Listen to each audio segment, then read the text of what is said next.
नमस्कार, जय महाराष्ट्र। सध्या देशामध्ये लोकसभा निवडणुकीची रणधुमाळी सुरू आहे। भारतीय जनता पार्टी यांनी आपकी बार 400 पारचा नारा दिला आहे। पण मला पडलेले प्रश्न असे आहेत, ज्यावेळेस 300 पार झालं त्यावेळेस गॅस सिलेंडर 450 वरून 1200 रुपये झाला। मग आता 400 पार केल्यावर काय होईल? 300 पार केल्यानंतर मणिपूर जळत होतं, आता 400 पार केल्यावर तुम्हाला संपूर्ण देश जळत ठेवायचा आहे का?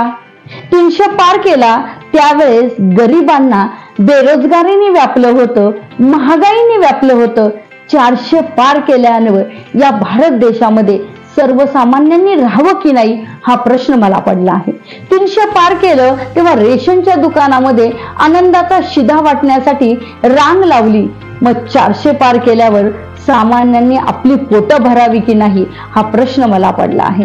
300 पार केले नोटाबंदीमध्ये सर्वसामान्य वर्ग, व्यापारी वर्ग, छोटे मोठे उद्योगधंदेवाले, हातावर पोटं भरणाऱ्यांची अक्षरशः आर्थिक चणचण त्यांना भासली होती। मग 400 पार केल्यावर तुम्ही काय करणार आहात? 300 पार केला तेव्हा या देशामध्ये महापुरुषाचा अपमान तुम्ही केला।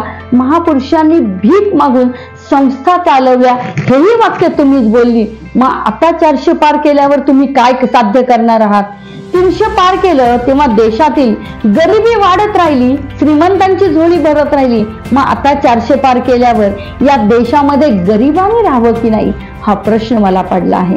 म्हणूनच मला वाटतं यावेळेस 400 पार नाही तर भारतीय जनता पार्टी नाही, भारतीय जनता पार्टी नाही, फक्त मोदी सरकार। कारण या देशामध्ये भारतीय जनता पार्टीपेक्षा सुद्धा मोदी आणि मोदी सरकारच नाव सध्या चालू आहे।